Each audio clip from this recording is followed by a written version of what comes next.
just like moons and like suns, with the certainty of tides, just like hopes springing high, still I'll rise. Maya Angelou.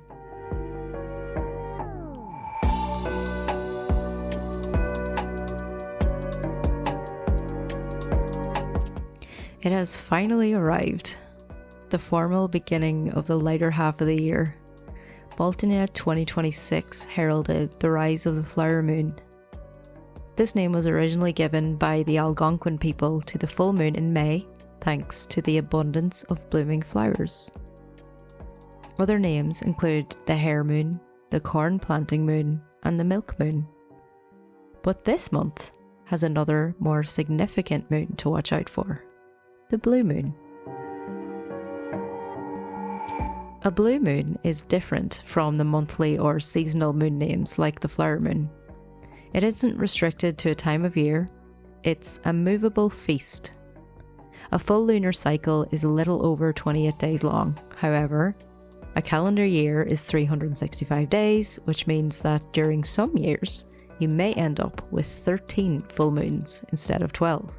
Depending on where in the month the lunar cycle falls. This is the blue moon. Of course, it's not actually blue. Sure, following major volcanic eruptions or large-scale wildfires, dust and ash particles, roughly 1 micron in diameter, can be propelled high into the atmosphere and scatter red and yellow wavelengths of light. And yes, this bathes the moon in a faint blue or lavender glow. But this is nothing to do with the appearance of a second full moon, and honestly, it's even rarer than the blue moon itself.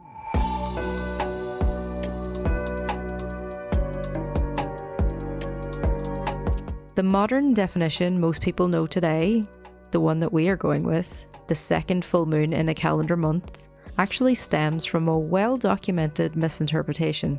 Writer James Hugh Pruitt of Sky and Telescope magazine, in the March issue of 1946, incorrectly described the definition set by the Maine Farmer's Almanac, where the parameter was according to astronomical seasons, not monthly. So, although the term blue moon is now commonly and incorrectly applied to the second full moon to appear in a calendar month, it originally was given to an extra full moon that happened in an astronomical season. Side note, astronomical seasons are based on the Earth's tilt in orbit, so the solstices and the equinoxes, varying in start dates and lengths, often starting later than expected due to thermal lag. If a season only has 3 months on the calendar between the equinoxes and the solstices, that third moon before the next season is a bonus. And why is the third full moon identified as the extra one in a season with 4?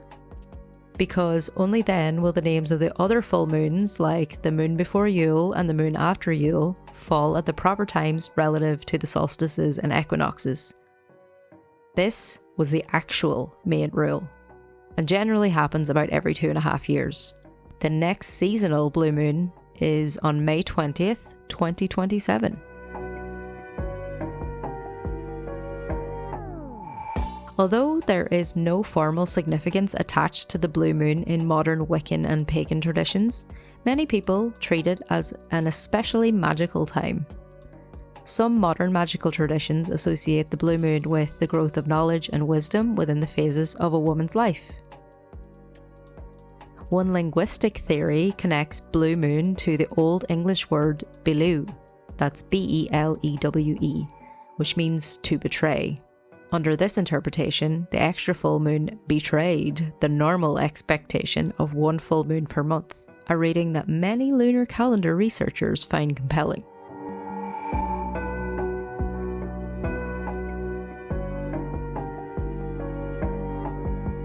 A lesser-known definition is when 2 full moons occur while the sun is in the same zodiac sign. This is the astrological blue moon.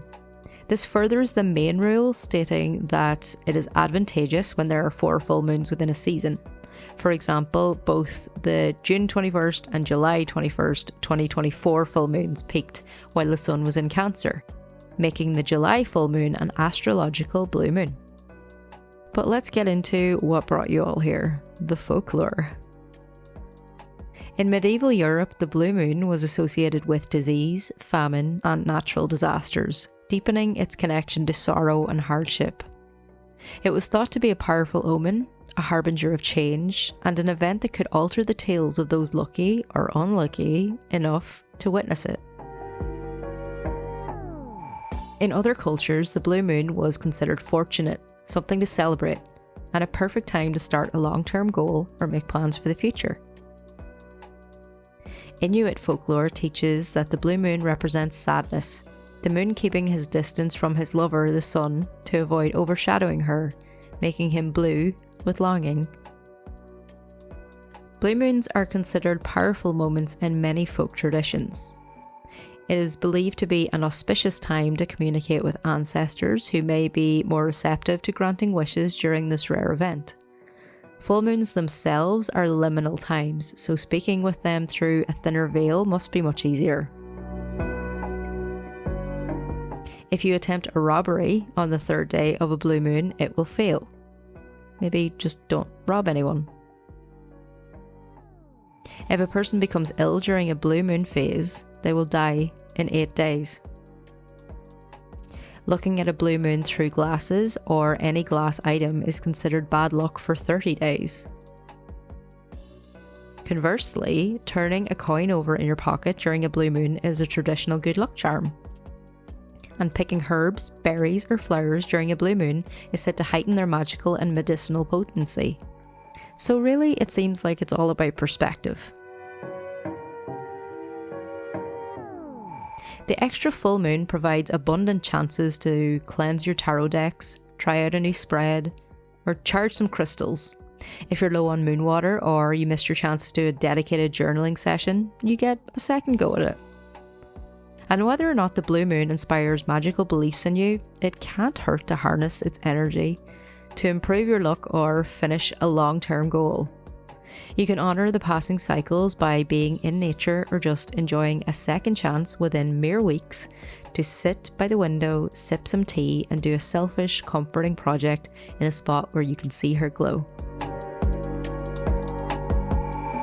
Please send us your full moon photos on our Instagram, which is always linked in the description box in our link tree for each episode.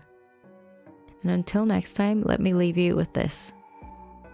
When you're looking at the moon, you're looking at the same texture, at the same impact craters, at the same valleys, at the same shadows and light points as your ancestors going back generations.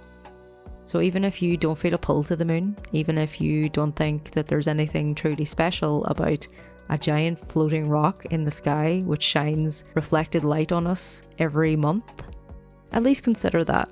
I think it's pretty cool. Thanks for listening, and fuck yeah, folklore. Fuck yeah, folklore.